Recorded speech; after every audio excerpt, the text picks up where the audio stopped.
जय श्री राम दोस्तों, आप सभी का स्वागत है अक्षय वशिष्ठ चैनल पर। इस चैनल पर मैं अक्षय वशिष्ठ आपको ऐसे पैरानॉर्मल इंसिडेंट और एक्टिविटीज के बारे में बताता हूं जो कि हमारे फॉलोअर्स और सब्सक्राइबर्स हमारे साथ शेयर करते हैं। इंस्टाग्राम आईडी, जीमेल आईडी और अब एक ऐसा फोन नंबर जो कि आप स्क्रीन पे देख सकते हैं। तो कभी आपके साथ कोई पैरानॉर्मल इंसिडेंट हुआ हो, आप उसे रिकॉर्ड करके भेज सकते हैं। मैं अक्षय वशिष्ठ उसे नरेट करूंगा अपनी आवाज में। आगे बढ़ने से पहले एक बार धन्यवाद जो आप हमारे इंस्टाग्राम, यूट्यूब को इतना प्यार दे रहे हैं। ये जो रियल इंसिडेंट हम आपके सामने लेके आते हैं, ये आप में से कुछ लोग हैं जिन्होंने अपने ऐसे दर्दनाक हादसे हमसे शेयर किए हैं, जो अपनी जिंदगी में बहुत ज्यादा परेशान रहे हैं, अभी भी बहुत ज्यादा परेशान चल रहे हैं, जो लोग नहीं चाहते कि आगे आने वाली जनरेशन अपने ऊपर कोई ऐसा बोझ उठा ले जिसे वो जिंदगी भर अपने ऊपर से हटा ना पाए। परिवारों में अजीब तरीके से लड़ाई आपने देखी होंगी। कभी कभार ऐसा होता है कि मेरा पीक टाइम आया और मेरे घर के जितने भी लोग हैं सब मेरे से नेगेटिव हो गए। सिर्फ इसलिए नहीं क्योंकि वो मुझे आगे बढ़ता नहीं देखना चाहते, इसीलिए क्योंकि ऐसा लग रहा है सबकी बुद्धि किसी ने बांध दी है। बहुत सारे ऐसे लोग होंगे जो इस वीडियो पर बिलीव करेंगे, बहुत सारे ऐसे होंगे जो इस चीज को सुनकर ही ये सोचेंगे कि यार ये एक नॉन बिलीविंग थिंग है। लेकिन परिवारों में ऐसा होता है, आपने देखा होगा कि अचानक से जो हंसता खेलता परिवार होता है वो आपस में लड़ना शुरू कर देते हैं। जब बड़े भाई की नौकरी लगती है तो छोटे भाई को जलन महसूस होती है। आम परिवारों में ऐसा देखने को बहुत कम मिलता था, लेकिन क्यों ऐसा हो रहा है? घर घर में आए दिन कुछ ना कुछ ऐसा हो रहा है जहाँ पर ब्लैक मैजिक की चीजें बढ़ती जा रही हैं। घरों में कुछ ना कुछ ऐसा हो रहा है जहाँ पर किसी का एक का पीक टाइम आएगा तो किसी दूसरे ने उसका डाउनफॉल लाने की तैयारी पहले से ही निश्चित कर ली है। आज का जो पूरा रियल इंसिडेंट है वो हमें प्रार्थना ने बताया। प्रार्थना जो कि दिल्ली की रहने वाली है, एक ऑफिस में काम कर रही हैं, लेकिन ये पूरा रियल इंसिडेंट उनके बड़े भाई कार्तिक के साथ हुआ 2019 में। घर में 5 लोग, मम्मी पापा, उसके बाद सबसे बड़े भाई जो रियल एस्टेट का बिजनेस चला रहे थे, उसके बाद कार्तिक जिनके साथ ये पूरा रियल इंसिडेंट हुआ 2019 में। कार्तिक जिन्होंने अपनी LLB कंप्लीट की 2018 में। सबसे छोटी है प्रार्थना जो कि एक कंपनी में जॉब कर रही है।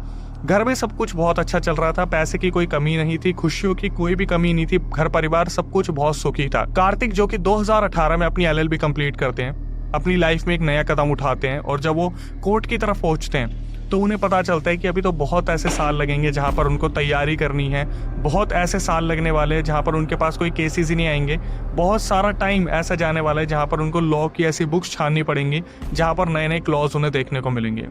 घर परिवार में इस चीज का कॉन्फिडेंस सारा परिवार कार्तिक को दिया करता था कि बेटा तू बहुत अच्छा करने वाला है। कार्तिक शुरू से ही हाजिर जवाबी में एक्सपर्ट थे। घर वाले जो थे, मम्मी पापा, बड़े भाई, वो जानते थे कि कार्तिक बिल्कुल सही फील्ड में गए हैं। 2019 में कार्तिक को अप्रोच किया जाता है, एक बहुत बड़ा केस उनके पास आता है जो अनएक्सपेक्टेड केस था। घर में सब चर्चा का विषय बना लेते हैं कि भाई इस केस को अपनाया जाए या नहीं अपनाया जाए। एक्चुअली में ये जो केस था इसके लिए कार्तिक को 5 लाख रुपए फीस दी जा रही थी। सुनने में ऐसा लगता है कि ये चीज़ पॉसिबल है ही नहीं, इतने सारे ओल्ड एक्सपीरियंस लॉयर बैठे हुए थे। लेकिन हुआ क्या था, उस केस को लेने के लिए लगभग सबने मना कर दिया था। इस केस में हुआ क्या था, एक मर्डर केस था जहां पर एक लड़की का मर्डर हो गया था। कार्तिक के घर में जब ये विषय छिड़ा तो उस टाइम पर यह पता चला कि इस केस को ले लेना चाहिए, यहाँ से कार्तिक की एक नई जो है सक्सेसफुल जर्नी स्टार्ट हो सकती है। अब पूरे इस केस को समझ लेते हैं। ये जो केस था एक गरीब फैमिली के साथ हुआ था, जहां पर गरीब लोगों की एक लड़की का मर्डर हो गया था, और दूसरी तरफ कार्तिक को जिन लोगों ने अप्रोच किया था वो बहुत बड़ी एक फैमिली थी जो बहुत पैसे वाली थी। लेकिन अभी तक ये समझ नहीं आ रहा था कि कार्तिक को ही इस चीज के लिए क्यों सिलेक्ट किया गया है। हम ये मान लेते हैं कि दूसरे जो लॉयर्स थे उन्होंने इस केस को लेने के लिए मना कर दिया, या बहुत सारे लॉयर्स बहुत ज्यादा बिजी चल रहे थे, या फिर शायद कोई त्योहार चल रहा होगा। लेकिन जो प्रार्थना थी, सबसे छोटी वाली बहन, उन्होंने मेरे को ये चीज हाईलाइट की कि अक्षय भाई वो हमारे लगभग नोन में ही थे जो लोग आए थे। अब इस केस के बारे में जब पता चलता है तो पता चलता है कि जो फैमिली कार्तिक को अप्रोच कर रही थी उन्हीं के लड़के ने इस लड़की का मर्डर किया था। लेकिन एक वकील का जो काम होता है वो होता है न्याय को फॉलो करना। लेकिन आज के टाइम पर जिस तरीके से पूरा वकालत चल रहा है, वहां पर सिर्फ और सिर्फ ये बात होती है कि मुझे मेरे क्लाइंट को जिताना है। क्लाइंट को जिताने का ये मतलब होता है कि चाहे उसने कुछ करा है चाहे नहीं करा है, सबूतों के बेसिस पे आर्ग्यूमेंट करके अपने क्लाइंट को किसी भी तरीके से जिताना। जितने भी सबूत थे जो पुलिस स्टेशन में जमा थे उन सारे सबूतों को हटा दिया जाता है। पैसे के दबदबे से सारी चीजों को रिजॉल्व कर दिया जाता है, और 1 साल के अंदर अंदर कार्तिक इस केस को बहुत ही आसानी से जीत लेते हैं। कार्तिक को इस केस के बाद 5 लाख रुपए फीस मिली, और इस केस के बाद बैक टू बैक कार्तिक को बहुत बड़े बड़े केसेस मिलने स्टार्ट हो गए। कार्तिक अपनी जिंदगी में बहुत ज्यादा खुश थे। प्रार्थना ने मेंशन किया कि अक्षय भाई इस केस के बाद तो हमारे घर के जैसे व्यारे न्यारे से हो गए थे।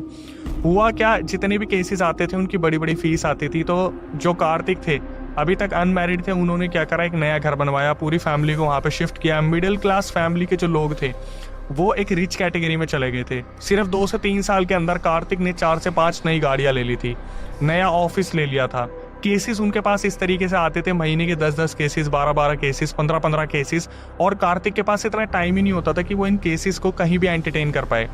कार्तिक ने अपनी पूरी टीम रख ली और घर में सारे खर्चे देने शुरू करे। बड़े भाई का भी पूरा सपोर्ट था, प्रार्थना का भी पूरा सपोर्ट था। घर में सब बहुत खुश थे। और हुआ क्या, अचानक से, कहते ना कि किस्मत पलटते देर नहीं लगती, 3-4 साल बाद अचानक से कार्तिक का डाउनफॉल स्टार्ट हो गया। प्रार्थना ने ये चीज़ अपने रिकॉर्डिंग में मेंशन की कि अक्षय भाई, हमने कार्तिक भाई को ऐसे जाते हुए देखा था ऊपर, लेकिन आते हुए तो हमने यूं देखा है बिल्कुल। मतलब कार्तिक की लाइफ में ऐसा हुआ कि उस ऑफिस के जितने भी लोग थे, उन्होंने अचानक से ऑफिस छोड़ना शुरू कर दिया। क्यों? क्योंकि वहाँ के लोगों को ये चीज़ समझ में आ रही थी कि अब केसेस आने बंद हो गए हैं। धीरे धीरे केसेस आने तो बंद हुए, जो क्वेरीज आती थी, जो लोग छोटे मोटे इंक्वायरीज के लिए आया करते थे, कंसल्टेशन के लिए आया करते थे, वो भी बंद हो गया। जो टीम थी उसकी सैलरी निकालनी बहुत ज़्यादा मुश्किल हो गई थी। कार्तिक बहुत ज़्यादा सोच में पड़ गए थे। उन्होंने अभी तक अपने घर पे नहीं बताया था कि उन्हें बहुत बुरे बुरे सपने ऑलरेडी आना स्टार्ट हो गए हैं।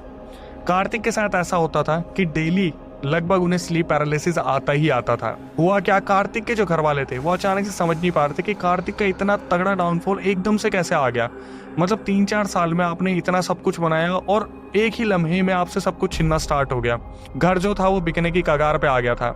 जो घर में गाड़ियां खड़ी थी वो धीरे धीरे करके चोरी होने लग रही थी।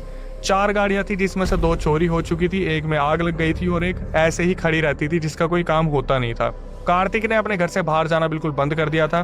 प्रार्थना घर में रहा करती थी और प्रार्थना इसी चीज़ के बारे में सोचा करती थी कि ये घर में हो क्या रहा है। बड़े भाई जो थे रियल एस्टेट में, वो पूरी तरीके से सपोर्ट करने की कोशिश करते थे, लेकिन उनका इतना बड़ा विरोध नहीं था या उनका इतना बड़ा सपोर्ट नहीं था कि वो कार्तिक को उस लेवल पर सपोर्ट कर सके जहाँ पर उनकी टीम की सैलरी निकल जाए।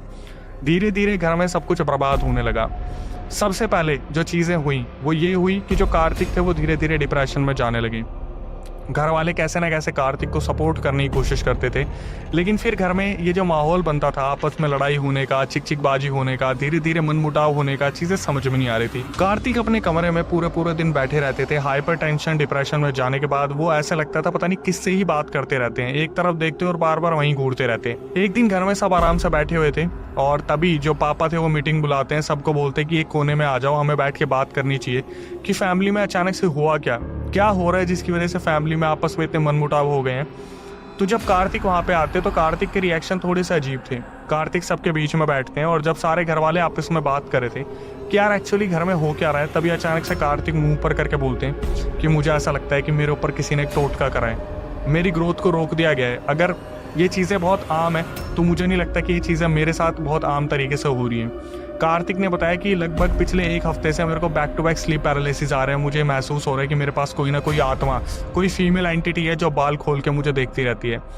कार्तिक ने अपने सारे हालात बताए और घर वालों को कॉन्फिडेंस में लेने की कोशिश की कि मेरे साथ बार बार ऐसा हो रहा है कि कोई ना कोई दिक्कत है जो चीज़ मेरे साथ चलती आ रही है। घर वाले जो थे वो कहीं ना कहीं शायद इस चीज़ को फील कर पा रहे थे कि घर में कोई ना कोई तो दिक्कत हो रही है जिसकी वजह से कार्तिक इतना ज़्यादा डिप्रेस चल रहा है, लेकिन वो रीज़न नहीं मिल रहा।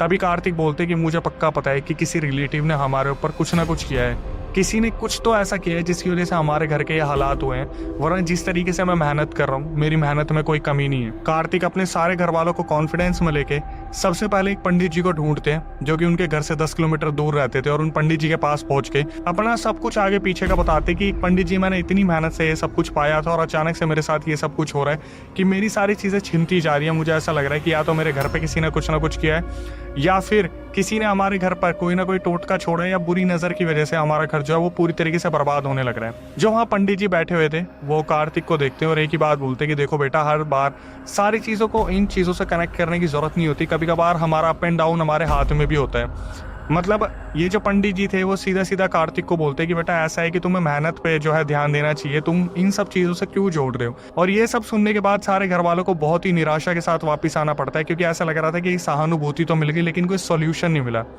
फिर भी ये लोग पंडित जी की बात को सुनते हैं कि चलो मेहनत में हम कोई कमी नहीं डालेंगे, अपनी तरफ से जितना ज़्यादा हो सकता है पॉसिबली हम मेहनत करेंगे। लेकिन फिर भी कोई ना कोई चीज़ ऐसी थी जो कार्तिक के साथ चल रही थी, कोई ऐसी एंटिटी। और इसका प्रमाण कैसे हुआ, प्रार्थना एक दिन रात को जब अपने ऑफिस का काम कर रही थी, कार्तिक अपने कमरे में सो रहे थे, बड़े वाले भाई अपने कमरे में सो रहे थे, प्रार्थना वॉशरूम यूज करके वापस आ रही थी। तभी अचानक से जब उनकी नज़र पड़ती है कार्तिक के ऊपर, जब वो कार्तिक को देखती है तो वो बुरी तरीके से डर जाती है। उन्हें दिखता है सामने एक परछाई खड़ी थी जो कार्तिक को बहुत बुरी तरीके से घूरने लग रही थी। प्रार्थना फटाफट से कमरे में घुसती है और अंदर जाके देखती है तो पता चलता है वहाँ पर कोई था ही नहीं। सुबह जैसे ही प्रार्थना उठती है वो सबसे पहले घर वालों को बताती है कि मैंने ऐसी ऐसी चीज़ें देखी हैं।